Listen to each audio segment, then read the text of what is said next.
I was hoping to kind of trigger us to think of a possible answer. If we could just get one half of it and maybe the rest of it would flow in, right? And so I was like, okay, so circumnavigate means around, and semi means half, and blah, blah, blah. And it's like, yeah, I think that's all actually Latin stuff, not Greek stuff. So that doesn't help at all. It's probably even like hurting us. Well, I'm trying to, because I don't know, the difference between Latin and Greek is something that I don't, it's one of those, someone's like, oh, this is a Greek word. And I'm like, awesome. What about phobias? So, like I mentioned, Acropolis, I think, is the high city or something like that. And acrophobia, I think, is something like fear of heights, right? So acro could mean high, and I think that's Greek. So maybe phobias have Greek roots. So is there a phobia of being in a place, or like claustrophobia means fear of closed spaces. It's not necessarily place, but can you think of any phobias that might be equals or places? No. I mean, I think it's going to be, I think this is going to be the word that the Greeks used for what the Romans would call the forum. So like an assembly or like a court or something like that. Could this be Parthenon? Par could be equal. In fact, in golf, par means you had the equal score. Mm-hmm. And you said meeting, like a meeting place. The Parthenon was a place where they would meet. I like that. Yeah, that sounds better than anything else we've come up with. So let's go that. Too. We're going to lock in with Parthenon. You have to put it in the form of a question. What is the Parthenon? Okay. Thank you, Carmela. You're welcome. All right. So, like I mentioned, I haven't watched this yet because I haven't worked up the courage. I do have a little Alex Trebek that Jonathan gave to me. But Chris and I were talking. Equinox came up, but I believe equi is the Latin prefix.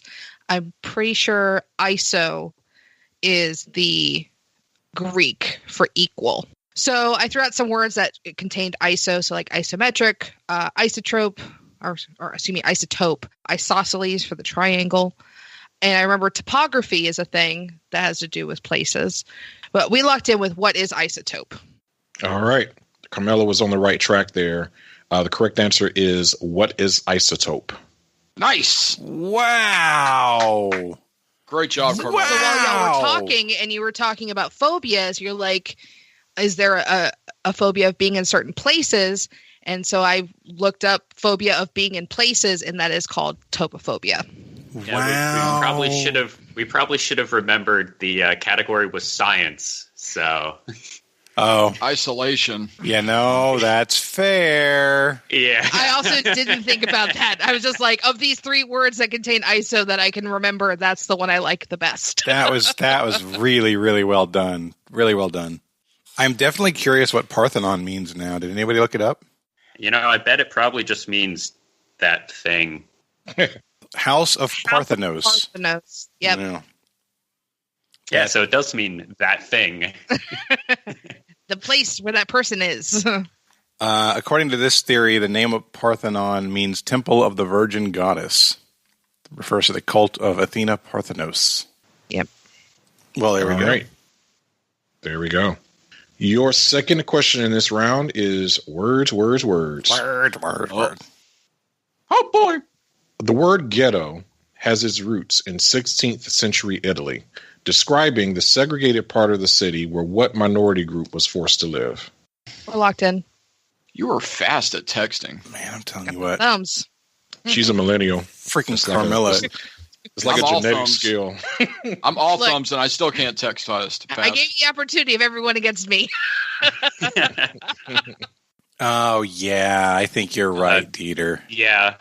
I would like to say, I think I sent that to you before Carmela texted it. Oh, wow. You just didn't check your phone. So I'm bad at that.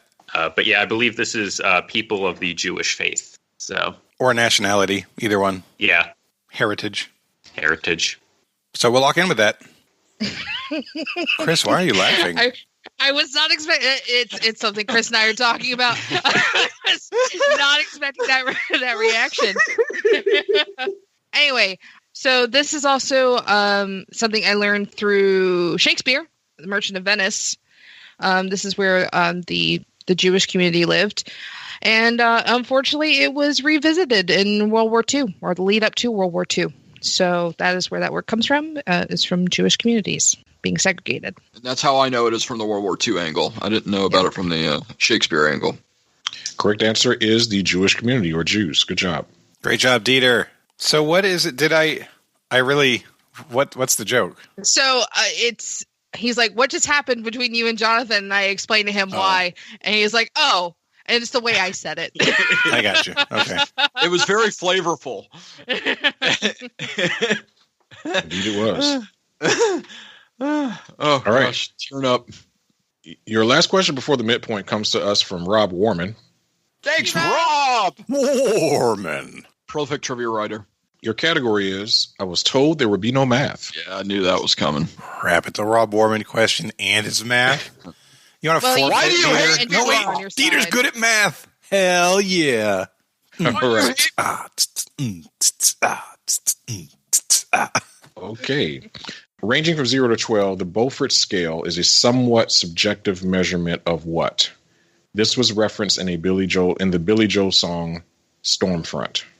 All right, Dieter. I think I do want to lock that in. I mean, it could be wrong. I'm not like planting a flag in it or anything, but it feels pretty good.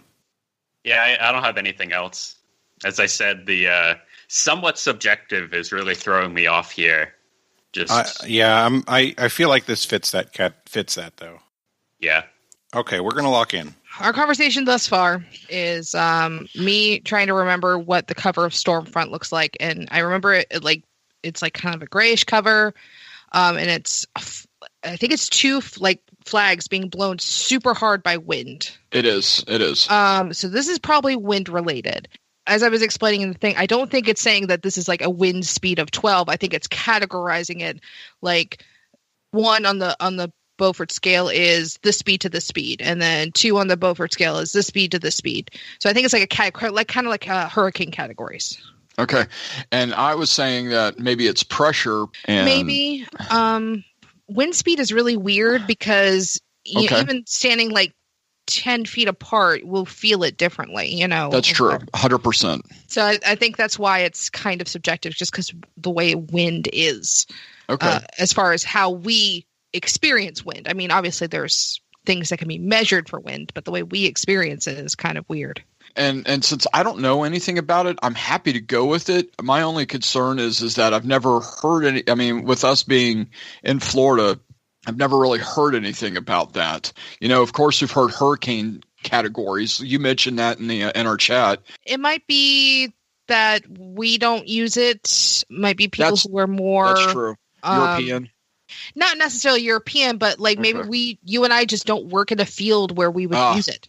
You know, we don't work with boats or, you know, on we live on a shoreline, but we don't work. Our work doesn't interact with a shoreline. That is true. I trust your answer more so than I trust my own on this. Don't make me the math person here. That's not going to end well for any of us. Well, that's because we do it on Excel spreadsheets. She's an artist, Chris. That's true. And she is. If you have not seen Carmela's artwork, you need to. It is amazeballs.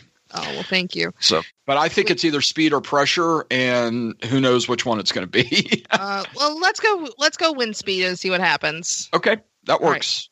Right. We're locked in. Yep. All right. So Dieter and I didn't totally agree. He thinks my answer might be quantifiable. I felt like speeds of any sort are definitely quantifiable. No matter what scale you're using for tornadoes or for hurricanes or whatever, if you're setting a scale, then from here to here is a rate. And if the wind reaches that peak, then it hits that rate. So I felt like it couldn't be something like that. It would need to be something where you're estimating. And that took me to damage. So I'm hoping that it might be a scale that measures the amount of damage done by a storm. That makes sense. That was our answer. That makes way more sense than what I said. I don't know. We'll find out. All right. So the Beaufort scale is an empirical measure that relates wind speed to observed conditions at sea or on land. Its full name is the Beaufort Wind Force Scale. So the two answers that I would accept here is either wind force or storm intensity. Would wind pressure have worked? So did either of us get it? No. So I would accept wind speed as a correct answer because the scale does use knots to delineate what type of a storm it is. So 0 is like perfect calm, 12 is a hurricane, and it breaks out the scale in knots. So 5 to 10 it's knots not is just speed; it's speed and the effect on the water. Is that how it works? Like that's why it's subjective, because it's not just speed; it has to do with what it looks like too. There is a modern scale that measures, and I think this is why it's somewhat subjective, is because there is a modern scale that has delineated speeds. So like a Beaufort of 0 is less than 1 knot. A Beaufort of 1 is 1 to 3 knots. 2 is 4 to 6 knots, etc. That is the modern version of the Beaufort scale. But there is also the original Beaufort scale had letters that would delineate the type of weather that was being experienced in that particular location. So we have letters that would delineate out. Like B would be blue sky, O is overcast, Q is squalls, T is thunder, V is visibility. That was the semi-subjective part, is that the Beaufort scale previously had letters that would associate what type of weather you were experiencing. Huh. Oh, okay. So that's why I would accept either wind force, which wind is the force is judged by wind speed in the modern scale. The traditional scale is by storm intensity or weather pattern. So I would have accepted either of those as a correct answer. I'm sorry. I was looking, my research was I wanted to determine whether damage was a factor in the rating of the scale, and it does not mention damage anywhere as part of the definition. There is a scale for damage, but apparently that's not it. I was going to say, I'm willing to bet there is a scale for damage. Oh, there is. Like a named scale. Definitely. Yeah. Oh, isn't that the Waffle House Index? Yeah, I've heard that. Yeah, That's a real that- thing. That's That is something. it's like an unofficial FEMA thing that they use, Yeah. like how damaged an area is based on how many Waffle Houses are open. So did you guys say wind speed? Was that your answer? Yeah. Good. All right, so you So got I credit. will accept that as a correct answer, yes. And that actually keeps your perfect game going. You have 92 points at the end of the third round. Dieter and I have 70 points at the end of the third round. Wow. No Great pressure. job, Carmela. That was No wind pressure. Yeah, I think y'all are, if my goal for average score before Gauntlet is a tower, y'all are buzzing it right now. Your midpoint category comes to us from Rob Warman. Thanks, Thank you, Rob. Rob. Oh, another one by Rob Warman. Category is literature. Literature. For 5 points each, name any 4 of the 6 full-length novels written by Jane Austen. So there are 6 correct answers. I'm looking for 4 of them. Perfect. I'm good with all those. All right, we're locked in. All right. All right. The last one I gave you is the one I have the least confidence in, but I think it's right. The list that I sent Dieter was Pride and Prejudice, Sense and Sensibility, Northanger Abbey, and I think she did Emma. I know those first 3 are correct.